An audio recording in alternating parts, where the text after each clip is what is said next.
A Day in a Life, Diary of Working Ate, Living with Family. Isang working ate, half-time sa trabaho, half-time sa pamilya, at tutuloy na binabalanse ang personal at own space as young adult na simpleng namumuhay sa probinsya. Pag day off ko talaga, sinisikap ko talagang umuwi ng maaga. Mas maganda kasi umuwi ng maaga kasi makikita mo yung sunrise at medyo hamog-hamog pa yung daan. Pagkadating ko na nga dito sa bahay ay nagpainit na nga muna ako ng sikmura nitong kape para naman ay magising tayo. Dito sa probinsya kasi kumpleto ang araw mo kapag nagkakape ka. Samahan mo pa nitong tig 10 pesos na supot ng tinapay ay talagang solve ka na. Para naman ay malinis at maliwalas. Ibinalik ko na nga itong mga baso sa cabinet at naghugas na nga tayo ng mga plato at kutsara. Nakagabi pa hindi nahuhugasan kasi mga busy ang madlang people dito. At saka na nga tayo naghugas at tinanggalan ng hasang itong mga isda na binili ni mama. Kasama na dito ang sari-sari na bagong hiwa lang sa palengke. Huhugasan natin ito ng maigi para naman ay matanggal ang mga hinalong preservative sa gulay. 3 beses ko rin talaga itong hinuhugasan para malinis talaga. Pagkatapos nga nating tanggalan ng hasang ang mga isda, ay saka naman natin hihiwaan ng bahagya sa gitna para maluto talaga. Asin lang yung nilagay ko dito. At hindi ko na sinamahan ng paminta kasi yung mga kapatid ko sinasabi na maanghang daw. Dito na nga tayo magluluto sa Super Kalan at kami nagtitipid. Medyo i-open nga lang natin ito at baka tayo ay magliyab. Sa kawali ay maglalagay tayo ng medyo maraming mantika. Yung saktong makalublob yung mga isda at baka mabuhay ulit. Uy, hindi. Kapag mainit na nga ang mantika, isasalang na natin itong isda ng mga siguro 1 taon. Habang nagiprito, isa ka naman natin inintindi itong mga pampalasang sangkap ng ating sari-sari. Ang sibuyas, bawang at kamatis. Gagamit nga pala tayo ng salaan kapag naluto na yung isda at para naman ay makatulo ang mantika. Sakto ay may natirang pritong manok sa cabinet kagabi at hihibla-hiblahin nga lang natin ito para mas maging malasa ang ating gulay. Tingnan nyo naman itong kapatid ko na nabibisi sa gilid kakaid-id ng abukado. Wala daw kasi kaming blender kaya nag-manual na lang siya. Ito lang daw yung kinakain niya para pumayat. Pagkatapos nga nating magprito ay saka naman natin isusunod itong paggigisa ng gulay natin. Sari-sari nga pala ito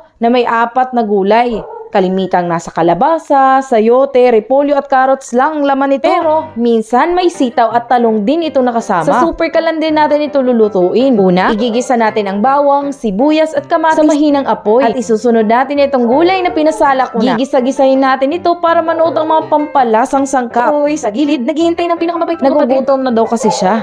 Matagal ko talaga itong ginigisa. Para naman ay manood ang lasa at lalagyan ko lang ng kalahating baso ng tubig. Tatakpan natin ito ng mga 15 minutes para maluto. At charan! Kain na tayo mga mawi! Yung gusto ko talaga sa gulay eh hindi yung half o overcook. Yung katamtaman lang. Mukhang mapaparami tayo talaga nito. At may pritong isda pa. Perfect combination.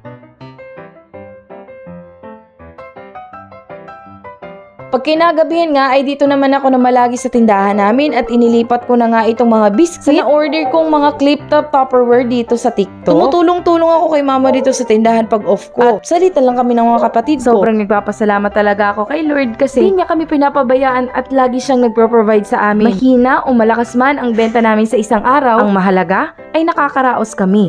Dito na lang nagtatapos. Ingat! Kung nagustuhan mo ang video na to, paki-follow naman ang aking TikTok account. Maraming salamat!